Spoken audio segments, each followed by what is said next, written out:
Renouveau Télé, la télé tout en votre, mesdames et messieurs, bonsoir et bienvenue aux informations, les titres. Le gouvernement de la transition a annoncé la fin avec effet immédiat de l'accord pour la paix et la réconciliation nationale issu du processus d'Alger. Cette décision des autorités de la transition est motivée par plusieurs raisons que vous allez découvrir dans cette édition.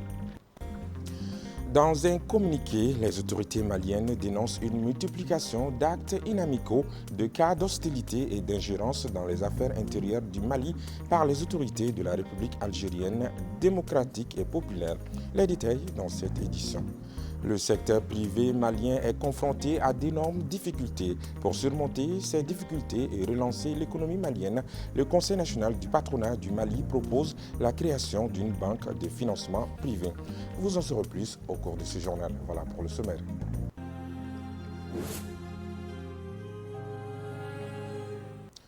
Bienvenue à tous aux informations. Je vous le disais à l'instant dans les titres, le gouvernement de la transition a annoncé ce jeudi 25 janvier 2024 la fin avec effet immédiat de l'accord pour la paix et la réconciliation nationale issu du processus d'Alger et invite tous les autres groupes signataires du caduc accord de paix non impliqués dans le terrorisme ainsi que les partenaires du Mali à s'inscrire dans l'esprit du dialogue direct intermalien. Omar Koïta, les détails. Le gouvernement de la transition, dans le cadre de la mise en œuvre de l'accord pour la paix et la réconciliation au Mali, issu du processus d'Alger, signé en 2015, dit déplorer des faits graves ayant émaillé le processus.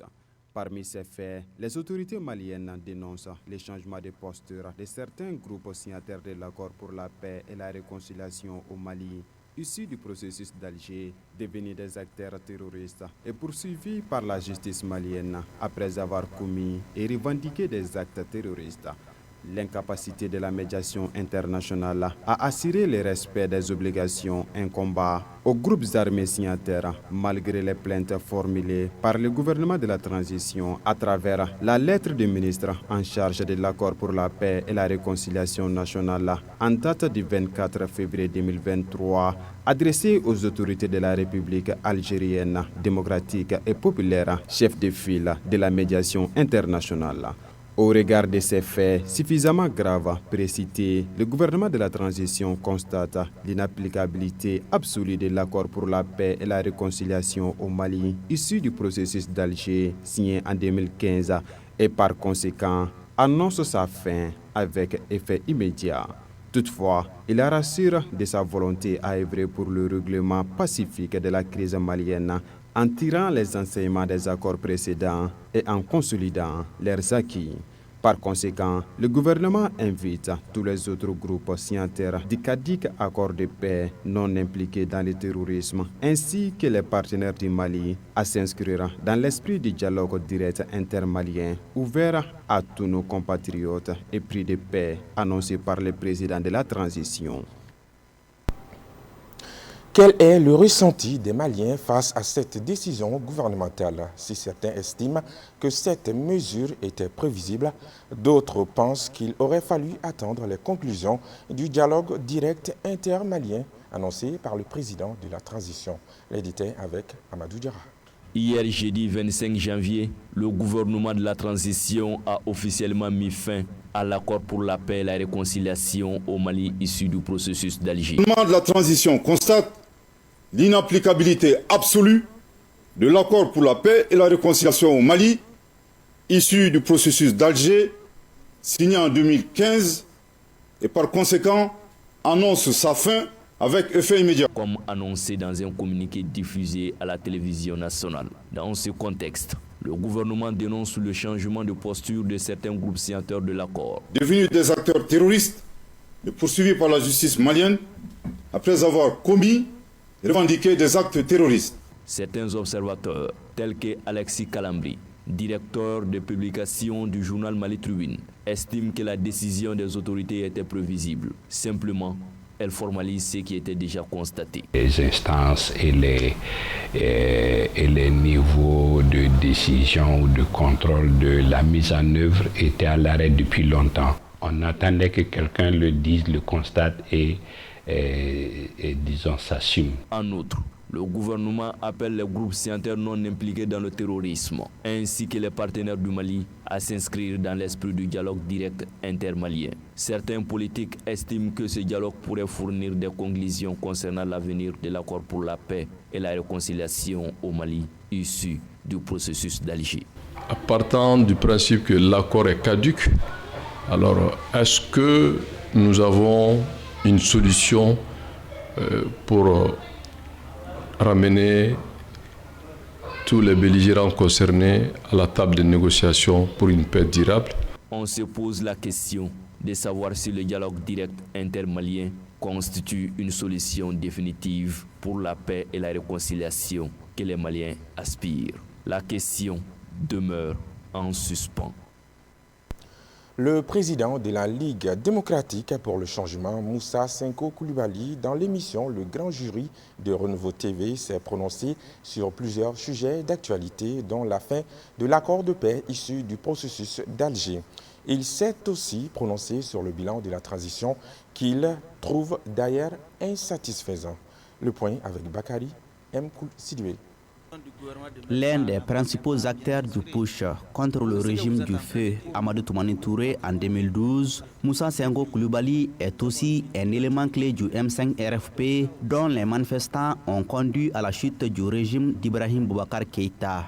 Espéré comme le début d'une nouvelle ère pour les Maliens, le bilan de la transition est insuffisant selon l'ancien ministre de l'administration territoriale.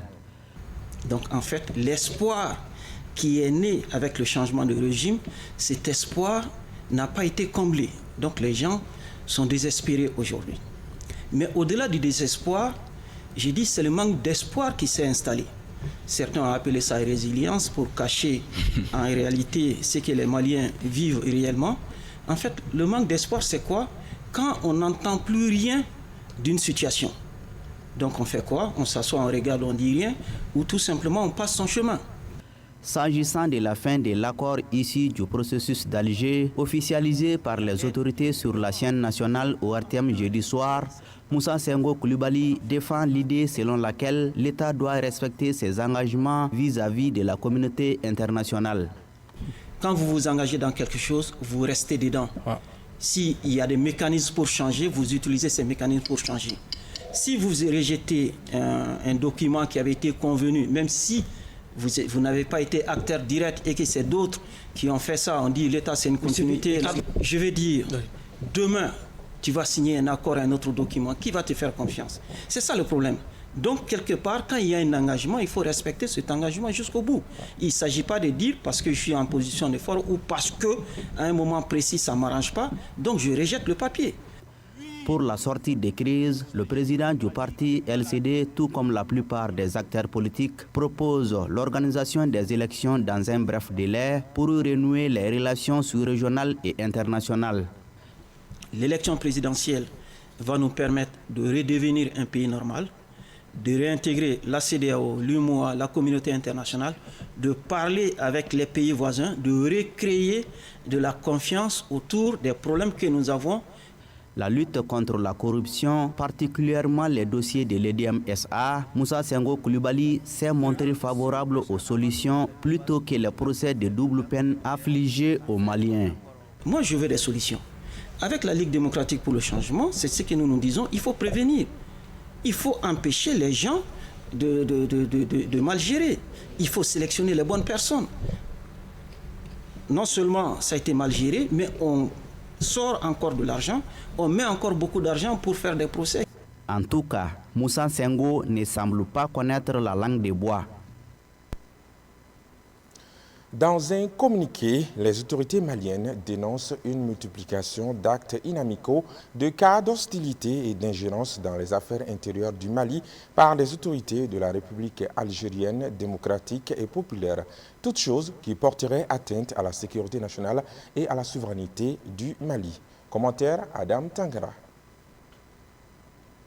Dans ce communiqué, le gouvernement étale un certain nombre d'actes incriminant l'Algérie, dont l'imposition d'un délai de transition aux autorités maliennes de manière unilatérale, l'accueil sans concertation ou notification préalable et au plus haut sommet de l'État algérien, des citoyens maliens subversifs, et de citoyens maliens poursuivis par la justice malienne pour actes de terrorisme, l'existence sur le territoire algérien de bureaux assurant la représentation de certains groupes signataires de l'accord pour la paix et la réconciliation au Mali, issus du processus d'Alger, devenus aujourd'hui des acteurs terroristes. Par ailleurs, le gouvernement de la transition dit prendre à témoin l'opinion nationale et internationale et les invite à constater l'écart entre les manœuvres d'hostilité des autorités algériennes d'une part et d'autre part la responsabilité qui leur incombe au moment où elles siègent au sein du Conseil de sécurité des Nations Unies, l'instance chargée principalement du maintien de la paix et de la sécurité internationale. Le gouvernement de la transition, tout en condamnant cette attitude, exige des autorités algériennes de cesser immédiatement leur hostilité. Dans son communiqué, les autorités maliennes rappellent, en outre, les relations de bon voisinage exigent des comportements responsables qui doivent être guidés par le sens de l'empathie et le respect mutuel. Et de s'interroger, le gouvernement de la transition serait curieux de savoir le sentiment des autorités algériennes si le Mali devrait accueillir au plus haut sommet de l'État des représentants du mouvement pour l'autodétermination de la Kabylie. Actualité sur un tout autre plan. Après plusieurs jours de travaux, une centaine de recommandations ont été formulées par les États généraux de l'éducation pour redresser l'école malienne. Parmi elles figure la dissolution de l'Association des élèves et étudiants du Mali, l'AEM, au niveau de l'enseignement secondaire. Une décision rejetée par la coordination de l'AEM qui trouve que cette demande a été motivée par des préjugés de certains acteurs. Pour comprendre la position de l'association estudiantine, écoutons Mamadou Maïga, porte-parole de l'AEM, au micro de Aïssata Diarra et de Gabriel Keïta. De supprimer l'AEM au niveau secondaire. Maintenant, nous ne comprenons pas d'ailleurs pourquoi on demande cette suppression, parce que nous sommes dans un pays des droits et je pense qu'il y a des lois qui encadrent, c'est-à-dire la mise en place d'une association. Et il y a des lois qui doivent encadrer aussi la dissolution ou bien la suppression de l'une des organes de cette association quelque part. Donc nous posons la question, est-ce que notre association a enfreint à des règles ou à des dispositifs réglementaires qui amènent ces autorités-là à dire, ou qui amènent ces personnes-là plutôt à dire qu'il faut peut-être enlever l'AEM à tel niveau, à tel niveau. Moi, je pense que cela ne leur revient pas de dire qu'il faut enlever l'AEM à tel parti, il faut mettre à tel parti. C'est les membres de l'AEM qui peuvent se consulter à travers tous les organes que l'AEM a pour prendre ce genre de décisions, en fait. Bon, je ne dirais pas qu'elle a d'impact sur notre recommandation parce que quelque part aussi les gens sont libres de dire ce qu'ils ont à dire. Mais moi je dirais que ces décisions-là sont motivées très souvent par des préjugés que les gens ont sur l'AEM il y a de cela un lointain passé. Donc cette recommandation ne nous affecte pas parce que nous-mêmes nous étions aux États généraux de l'éducation. Nous avons pleinement participé à ces États généraux de l'éducation. Il y avait 5 groupes qui ont travaillé et ce n'est que dans un seul groupe que cette recommandation est venue. Sinon tous les autres 4 groupes, il n'y a pas eu de recommandation de cette nature-là. Donc nous ne nous inquiétons pas. Cela ne met pas de problème dans notre dispositif, dans notre fonctionnement ni dans notre sein en fait. Le projet de l'AEM sur cette décision, c'est juste renforcer encore les acquis que l'AEM a commencé depuis 2020, c'est-à-dire bannir la violence au sein de l'espace scolaire universitaire, mener des actions pour enlever ces préjugés des têtes des gens et redorer le blason de l'AEM, faire en sorte qu'on pose des actes qui feront que les acteurs de l'éducation, nos partenaires, sachent que l'AEM n'est plus dans des actions qui ne l'honorent plus. L'AEM est aujourd'hui concentrée sur des actions qui peuvent l'aider à aller de l'avant, à revendiquer les droits et les intérêts matériels et moraux des élèves et étudiants du Mali en fait. Le Conseil national du patronat du Mali, CNPM, a organisé ce jeudi 25 janvier 2024 un dîner d'échange avec les acteurs du secteur privé. L'objectif de ce dîner pour le CNPM est de présenter ses plans d'action à ces acteurs clés de l'économie malienne et entendre leurs recommandations. L'activité a eu lieu à Bamako dans un hôtel de la place. Compte rendu, Lassine Diakité, Mandela Ouattara. À travers ces dîners d'échange, le Conseil national du patronat du Mali se veut non seulement présenter ses missions, sa valeur et ses objectifs, mais aussi de partager les conclusions des 5 axes stratégiques retenus pour la mandature en cours. Après avoir travaillé pendant presque un an, le nouveau bureau du CNPM, et après avoir décortiqué, disons, les difficultés auxquelles sont confronter les entreprises. Et après avoir travaillé sur les 5 axes stratégiques qui font la compétitivité d'une économie, à savoir l'énergie, les ressources humaines, les infrastructures, la fiscalité, le financement, on a estimé nécessaire qu'il fallait qu'on se rencontre entre nous, secteur privé, d'abord pour faire un compte rendu à nos mandants, échanger avec eux, recueillir leurs conseils, leurs recommandations pour pouvoir nous donner encore plus d'arguments dans notre plaidoyer. Profitant de la rencontre, il a été suggéré par le CNPM de créer une banque de financement au Mali, mais qui sera gérée de façon privée. Cela permettra de mobiliser les fonds pour financer les entreprises. Donc nous avons suggéré de créer une banque qui sera abondée par des fonds publics, des fonds privés, des investisseurs institutionnels, mais qui sera gérée de façon privée. Et ça permettra de mobiliser des fonds pour financer les entreprises, surtout les TPE et les PME. Les entrepreneurs participant à la rencontre ont remercié le CNPM pour l'initiative qu'ils qualifient d'une importance capitale pour le développement du secteur privé au Mali. Je remercie déjà tout d'abord le président du CNPM et toute son équipe pour cette rencontre très efficiente, très effective, qui nous a permis réellement d'avoir un contact privilégié avec le secteur privé. Non seulement en apprendre beaucoup sur les travaux du CNPM, mais également d'en apprendre beaucoup les uns sur les autres et sur les capacités de collaborer et sur les perspectives pour l'avenir pour notre pays.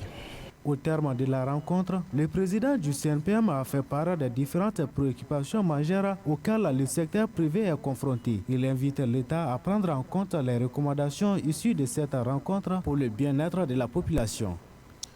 Direction Tombouctou, où une journée de réflexion sur le dialogue direct intermalien et la cohésion sociale a été organisée ce 25 janvier 2024 dans la cité des 333 Saints par le collectif intégrateur des Imouchag et alliés de la région de Tombouctou.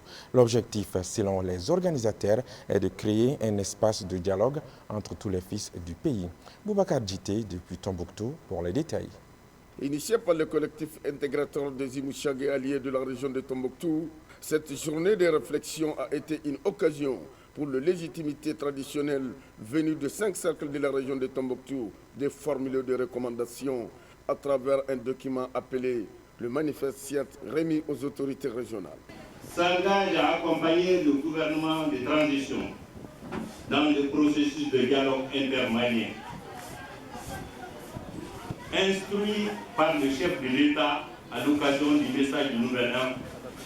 À cet effet, le collectif intégrateur des Imouchag et alliés de la région de Tombouctou, SIAT, prie le gouverneur de bien vouloir transmettre le présent manifeste et renouvelle son adhésion à la création d'institutions solides et crédibles au plan national, régional, local, communal et communautaire pour une refondation réussie de notre cher État, le Mali. Le chef de l'exécutif régional, satisfait de l'organisation d'une telle rencontre pour la mise en valeur de la paix, a pris l'engagement de transmettre les recommandations de la rencontre à qui de droit. J'ai bien suivi avec attention la lecture du chapelet des boulots d'étranglement qui minent le difficile chemin vers la paix et la cohésion sociale assortie des principales recommandations et de votre engagement sans faille et continu à accompagner la transition à travers votre participation au dialogue intermalien pour la paix et la réconciliation. Je prends l'engagement de porter très haut les recommandations contenues dans les documents dits appels de Tombouctou pour la paix et la cohésion sociale. La rencontre a pris fin par la remise d'un chèque géant de 3 millions aux aigles du Mali et de 3 tonnes de vivres aux déplacés et aux rescapés du bateau Tombouctou. L'Association internationale de la presse sportive, AIPS, section Afrique, a organisé ce jeudi 25 janvier 2024 à la Maison de la presse de Côte d'Ivoire, sise à Abidjan, la cérémonie du prix AIPS 2023. Au total, ils sont 5 lauréats à être récompensés au cours de cette cérémonie. Le compte-rendu est signé Djelika Guindo, Ibrahim Dao, Modou Faye depuis Abidjan. Pour une première sur le continent, ils étaient 64 postulants dans toutes les catégories de médias, radio, télévision, presse écrite et web. Après délibération du jury, c'est Yannick Armel Kene du Cameroun qui remporte le prix de meilleur journaliste sportif web. C'est une immense joie pour nous, le Cameroun, d'avoir notre frère Armel Kene qui a été lauréat de cet événement organisé par l'AIPS avec le soutien de AGL. Franchement, ça prouve qu'au Cameroun, il y a des ressources et en Afrique aussi, il y a des gars qui bossent bien pour que le sport se porte dans de bonnes conditions. Pour la presse écrite, le prix est revenu au Nigérian Abedou Wale. Pour la télévision, c'est Abdoul Kabouri du Burkina Faso qui a été primé. Je suis très heureux, très content déjà parce que c'est pas facile. Vous l'avez entendu, les jurés, près de 19 pays ont postulé et 67 candidatures. Et moi, sorti vainqueur de cela, vraiment, ça me réjouit. En ce qui concerne la radio, c'est Seydou Seydi du Sénégal qui s'est adjugé le prix. Parce que nous n'avons pas l'habitude, nous, journalistes, d'une manière générale, de valoriser ce que nous faisons. Or, aujourd'hui, je crois que nous faisons un excellent travail. Et nous avons trouvé à AGL un partenaire stratégique et à la Confédération africaine de football. Nous avons mis en place ce prix pour récompenser ce que les Africains sont en train de faire. Tout à fait. Nous espérons continuer cette collaboration parce que j'espère que AIPS continuera à justement primer les meilleurs journalistes sportifs à travers les années qui vont venir. Au cours de cette soirée, le comité exécutif de la fêtière continentale des journalistes sportifs a décerné également des prix spéciaux à ceux-là qui ont donné au journalisme sportif en Afrique ses lettres de noblesse. Notre pays a été à l'honneur à travers le doyen Djibril Traoré de l'URTM, qui a aussi servi à l'Africa numéro 1 et bien d'autres médias panafricains. Son prix a été récupéré par le président de l'association des journalistes sportifs du Mali, Oumar Baba Traoré, non moins vice-président du comité exécutif de l'AIPS Afrique. Djibril Traoré est une icône du journalisme sportif en Afrique. C'est pourquoi l'AIPS Afrique, dans son entièreté, a trouvé juste de lui rendre hommage à travers ce prix. Et on est sûr que ça va faire aussi des émules au niveau du Mali et on ne peut que féliciter bon vent et bonne continuation au doyen Djibril pour qu'il nous donne aussi assez de connaissances à la jeune génération. À noter que la cérémonie de remise des prix AIPS Afrique sera organisée désormais pendant chaque CAN. Fin de ce journal. Merci à vous de l'avoir suivi avec attention. Avancer, c'est mourir. Reculer, c'est mourir. Alors, mieux vaut avancer et mourir. Proverbe africain. À très bientôt.